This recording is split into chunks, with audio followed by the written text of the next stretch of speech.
I'm not dead.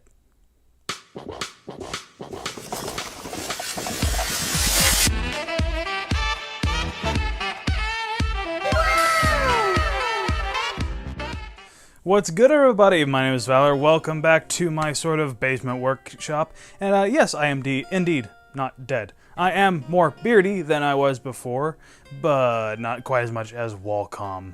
Yes. Beardcom S7. I am jealous.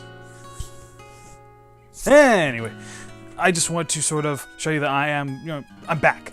Because I was taking a sort of a bit of a hiatus from what's going on in the world and everything, especially considering I am a delivery driver, so, my work has been a little bit more hectic and crazy. But I have not been stopping doing Nerf. I have been taking time to just build and focus solely on that, not have to worry about making a video on it right after or whatever, not have to worry about shipping things out to people. And yeah, I am very excited to show you what I have coming up in the next weeks of me sort of being back on the YouTube platform. But that's not the topic of today's video. Today I want to sort of answer some questions from you guys, the patrons and the people who responded to the post on my community page over on YouTube. And yeah, I'm going to start off with the Patreon questions first, just because show them some love and everything, because I do appreciate all your support, especially considering I've not really put out YouTube content in the past, it's been like 2 months or something at this point.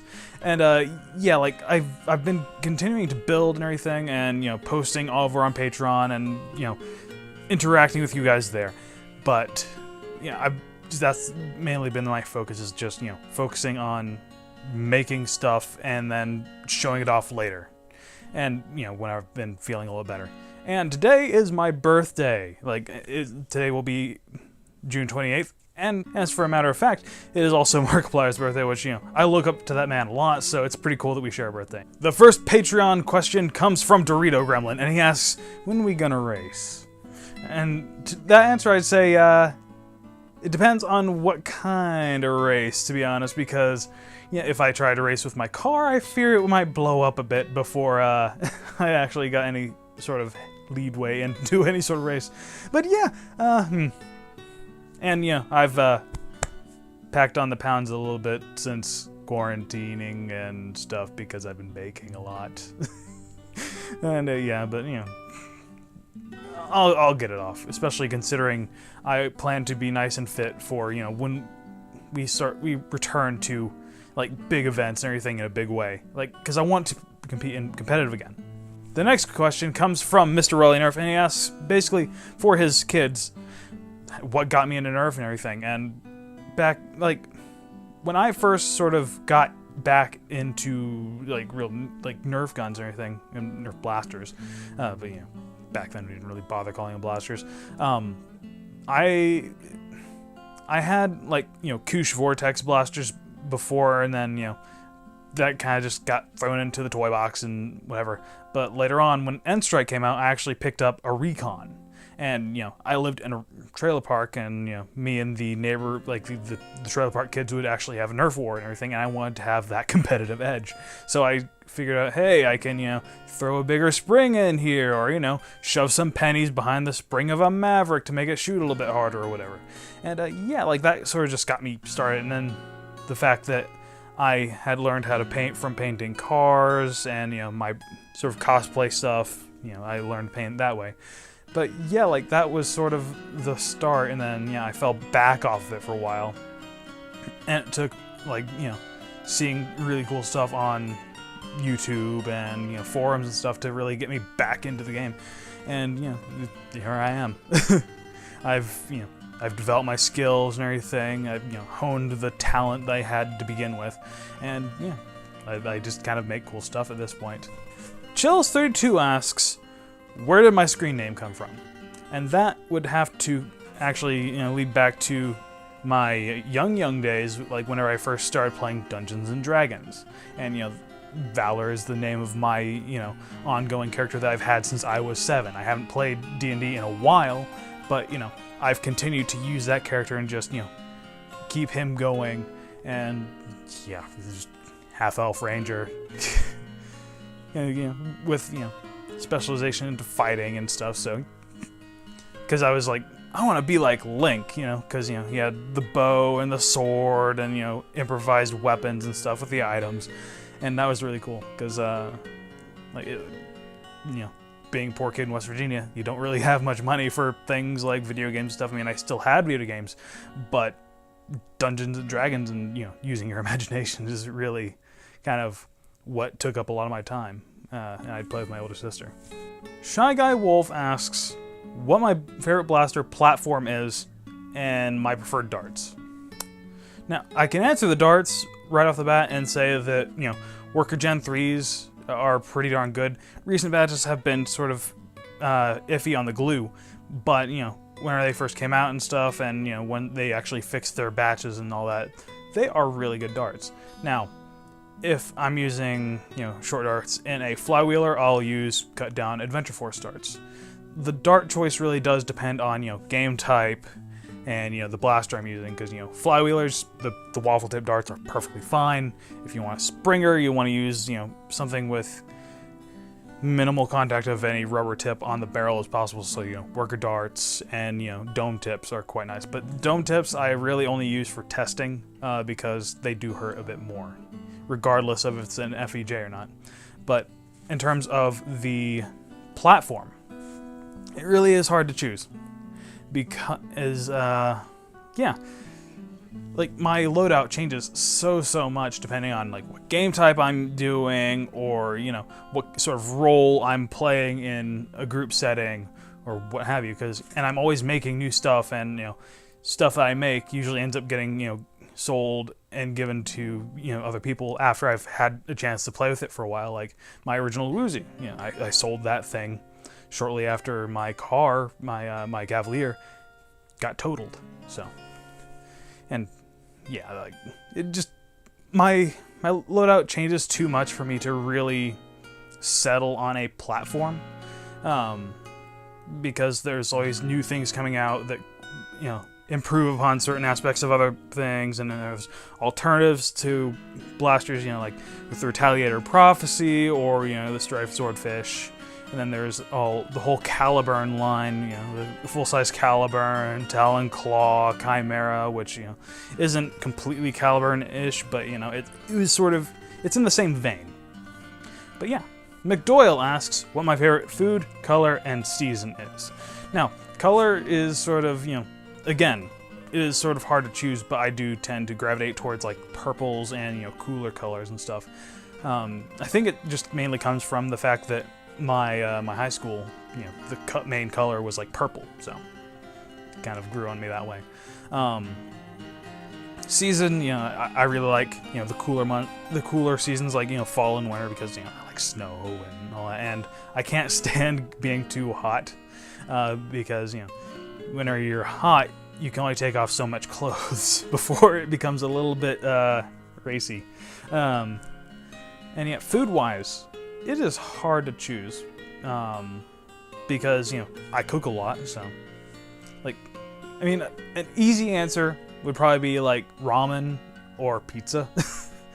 Like plenty of carbs and everything, but there are ways you can add like extra protein to it, like meat and everything. Like with ramen, you can add nice big pieces of like chicken or pork or beef or whatever, and with pizza, you got you can add whatever toppings you want practically. But yeah, I'm a cook, so I don't cook for a living anymore, but I cook a lot at home, so I have so many things I can choose from, to be honest, and I'm at least a half decent cook. At least my my fiance thinks so. And piggybacking off of the previous question a little bit, he asked what my favorite blaster is, and I am probably similar to Walcom in a way that where what is my favorite blaster this week, because new things are always coming out. Like in terms of flywheelers, I really like my Hummingbird and everything from Unsusligits. And Springers, I have my Talon Claw that I do use in competitive a lot, just because it's a solid platform that it's small enough that I can throw it into a suitcase and fly all the way to like Ragfest or whatever for. But it really does change so often, because I keep making new things and, you know, seeing these new blasters that come out. So it's, you know, it is kind of, you know, always changing. Chills has another question. What is my favorite war memory, or like best war memory? And, you know, I'd have to say that it felt really good, just taking a ragtag team of HVZ players for the first Foam Pro Tour, and, you know, impressing people somehow, because, you know, there's just some, you know, HVZ players and me who's actually had some sort of competitive experience, and we apparently impressed Dauntless enough, so B squad for life. But it was pretty darn cool running up and basically point blanking Milan Duvel while he was reloading. You know, I saw the opportunity, I ran up and, you know, popped him with my my caliber that I was using at the time, because I didn't have a Talon Claw at the time. So yeah, like with caliber number 69, it was sort of worn down, but what you gonna do? It's an old platform. I might replace the plunger on it at some point, just to, you know, help the seal and all that, and, you know, redo it, maybe with some brass or something. But I don't know. But yeah, yeah. The first Foam Pro Tour was definitely like one of my favorite memories with that sort of thing. Slater asks, "What is my favorite style to paint?" You know, like from like a crisp and clean factory, like brand new paint job, to like the sort of dirty, grimy, you know, age stuff. And like, I just like painting, because, you know, with a crisp and clean thing, you can make it super sharp and make everything pop really well. But on the other hand, you can with things like the blasters I built for Fallout LARP in the past, where you really tell a story with like the rust, grime, oil kind of look with it, and you can really just give it a character. And not saying you can't give something factory fresh looking character, but the sort of really grimy aged stuff is really cool. So I guess, you know, like the more Fallout looking grimy aged worn stuff is really fun for me. Because, you know, there's a lot you can do with that sort of thing. Mumra911 asks what my favorite materials and brands are for like painting blasters and stuff. I don't really stick to brands so much as I, you know, stick to material types and everything. Like when it comes to paints, I use a lot of, you know, lacquer paints, because they're easy enough to thin down and run through my airbrush, and they dry fairly quickly, and they don't tend to react too much. I mean, you can also do a lot of airbrushing and stuff with acrylics, but the fact that acrylics are a bit more fragile and you really need to clear coat them for them to stay around for, you know, any sort of wear, and considering they are sports equipment that we're playing with, yeah, I prefer something a little more durable. Material wise, you know, I use a lot of PLA and PETG for 3D printing, mainly using PETG for things like flywheel cages and stuff that need to be a little more temperature resistant. PLA is fine for most uses, especially if you get something like a PLA Plus that is, you know, slightly more temperature resistant and more strong than a standard PLA. But yeah, like I just kind of use whatever I can get my hands on that works. Like I try not to be too like brand loyal. Like, and the only thing I'm really brand loyal about is my springs, and I tend to I use turf blaster springs more than anything else, because they're well made and, you know, they last longer and stuff. I mean, Orange Modworks and Worker sell some half decent springs, but, you know, I've seen some deformation on springs from Orange Modworks as well as Worker springs. Worker springs aren't really rated quite correctly, and they do tend to wear down and compress over time. So there's always that. Alright, on to the YouTube questions now, and I don't have them printed out or anything, so I've got my laptop here. Star Stunt Studios asks, what is your favorite type of loadout to run? Practical, tactical, you know, that sort of thing. Well, I do tend to run more practically when I play. Like my competitive loadout consists completely of only a belt, drop thigh panel for my mag holders, and a dump pouch if I need it, but I usually run dump pouchless if I'm playing in something like a 5v5 or, you know, an ADL style thing where you're able to just drop your mags and get them after the end of the round. and then, you know, a sling, because a sling will get you practically everywhere in Nerf, and, you know, any sort of shooting sport. HVZ, you know, you want a little extra stuff, you know, like maybe a pouch for socks, objective things, backpack maybe for a larger thing. But yeah, like I tend to run a bit more practically. A little bit of tactics is always fun, you know, like having cool looking optics and stuff on your blaster, but usually we don't really use optics anyway. Like even in something like Airsoft, people don't really use their optics all too much. They usually just track their ammo as it flies through the air. But yeah. Alpha asks, what manner of madness have you been conducting? And you'll just have to see. Soon, TM. Orange Crate 76 asks, what airbrush equipment do I use? And simple answer, my compressor. Like I initially just had an airbrush. It was just a kit that I got from Master Airbrush, which, you know, it was cheap. It was about $80 for both a compressor and an airbrush, so that got me, you know, started with airbrushing and all that.